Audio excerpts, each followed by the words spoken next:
I'm just trying to figure out the baby's schedule, shifting, changing everything because of daylight savings.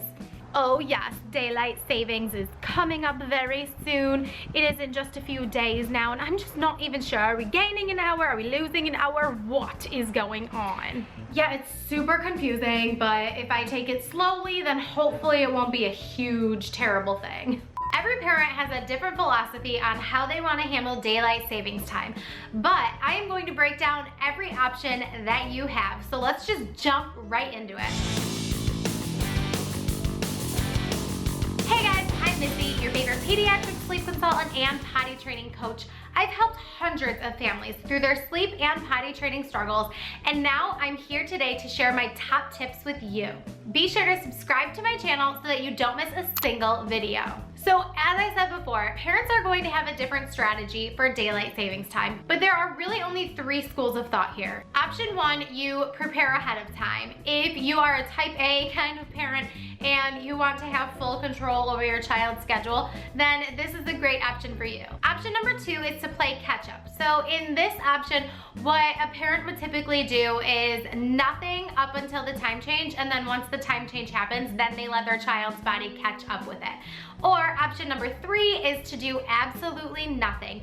This is a great option for parents who actually want to shift your child's bedtime schedule and their morning wake up time in the first place. So doing nothing will definitely help you accomplish that goal. The number 1 indicator that is going to help you decide which method you should go with when deciding how to handle this time change is going to be your child's temperament.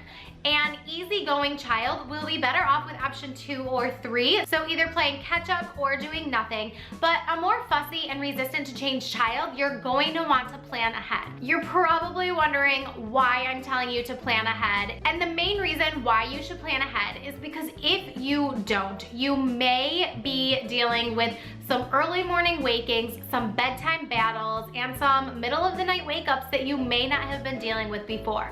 So essentially during daylight savings, when we are falling back an hour, you are basically asking your child's internal clock and their circadian rhythm to completely change by a full hour. Now that is a lot, and with some easygoing children who are completely, go with the flow, it's really not a big deal for them. But for children who are a little bit more resistant to change, like we kind of already talked about, this can be a really, really big deal. So making a gradual change may be better for them in the long run.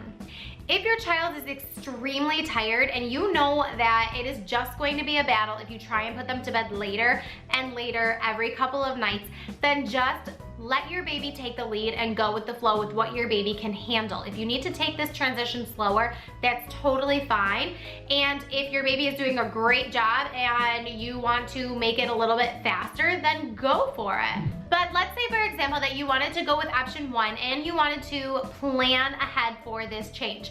What you're going to do for an entire week leading up to the time change is push your child's sleep times 15 minutes later every couple of days. So every 2 to 3 days, you're going to push the morning wake up time 15 minutes later, you're going to push nap time 15 minutes later, and bedtime 15 minutes later as well. So let's say, for example, your child wakes up at 7 a.m. You are instead, on day 1, you're gonna wake them up at 7:15. So let them sleep until 7:15. And if they're taking a nap at, let's say, noon, you have an older toddler, maybe they're 18 months old, they're taking 1 nap, just for example's sake. Then you would be putting them down instead of at noon, you will put your child down at 12:15. And if bedtime is at 7 p.m., then you are going to move bedtime to 7:15 p.m. And then a couple days later, you're gonna move to 7:30. And then a couple days after that, you're moving to 7:45. And then a couple days after that, you're moving to 8 o'clock. And then once the clocks shift backwards, it's going to be 7 o'clock when your child is going to bed. It is seriously confusing and sometimes it's overwhelming. But the great thing is that I have a free guide for you to download, and it is in the description box down below. So make sure you grab that guide. But in the meantime, I want to hear from you guys. Leave me a comment down in the comment section. Let me know what you're going to do with your child. Option 1, are you going to plan ahead? Option 2, are you gonna play catch up? Or option 3, are you going to do nothing? Let me know in the comments. So another tip that I wanna share when it comes to adjusting your child to daylight savings is to give your child 2 weeks to adjust to this time change. It is a big change for many, if not most, children. So give them time and be patient. Expect there to be some bumps in the road. There may be some early wake-ups. There may be some terrible naps. And there might be some extra middle of the night wake-ups, but just go into this expecting these things to happen. Give it time, stay consistent, and you will see so much improvement over the course of 2 weeks. Now, because the time is changing, it is going to be darker earlier in the evening and brighter earlier in the day, right? Oh my God, time change seriously confuses me. Okay, wait. So what you wanna do is make sure that you have the room completely blacked out. You can get blackout easy window covers if you don't have them. I will link those in the description box down below. They are my favorite. However, if you don't wanna spend the money on blackout curtains, just throw up some black garbage bags. It is ugly AF, but it works. If you don't care about the aesthetics in your child's room, then throw up some black garbage bags.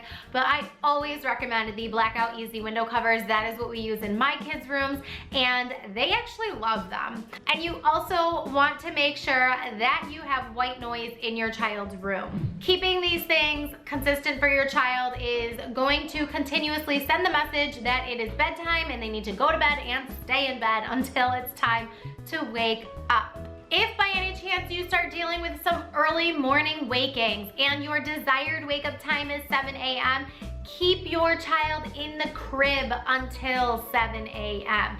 If your child is waking up at 6 a.m., but you really don't want them to wake up until 7 a.m., do not get them up and out of their room at 6 a.m.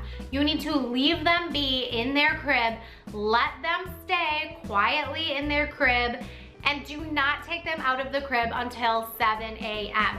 This is going to send the consistent message that it is not time to wake up and they need to retrain their body and their circadian rhythm to go back to sleep until a decent wake up hour.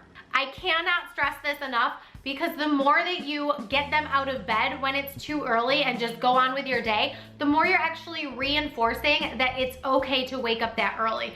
So if it is 5 o'clock in the morning, 4 o'clock in the morning, and your kid is waking up and it seems like they're ready to party and they're totally happy and just chatting away, just leave them be. Chances are they will either fall back asleep or they will quickly adjust within the next 2 weeks. One last tip that I have for you guys is, since it is going to be getting darker earlier, I want you to make sure that you are keeping it bright inside your house during that dinner and post-dinner time so that your child is not getting too drowsy and too sleepy right before bed. You want to make sure that you are stimulating them with light, not overstimulating, but just stimulating enough to keep them awake and alert so that they are not falling asleep too early, because then you are just going to completely mess up their schedule. So keep it bright in the house and all around your child until it is time for your bedtime routine. Once you are starting your bedtime routine, you can start dimming the lights and having your baby's body trigger melatonin production so that they are getting sleepy and ready to go to bed. So like I said, stay consistent, stick to the schedule, and you will see success. If, however, it has been more than 2 weeks and you are not seeing improvements, please get a hold of me. Fill out the contact form on my website. It looks like this, and we can set up a call and discuss your situation. I have 3 different sleep packages that you can choose from. I am totally open to customizing a sleep package for you if we feel it is a good fit. I hope that you enjoyed this video. If you know other parents who may love to be prepared ahead of time for daylight savings, please share this video with them. Don't forget to give this video a thumbs up and subscribe to my channel. While you're waiting for my next video, check out these videos over here and just binge on this channel. I have so many videos with tips and tricks about baby and toddler sleep and potty training. So I will see you guys next time. Bye. Here we go.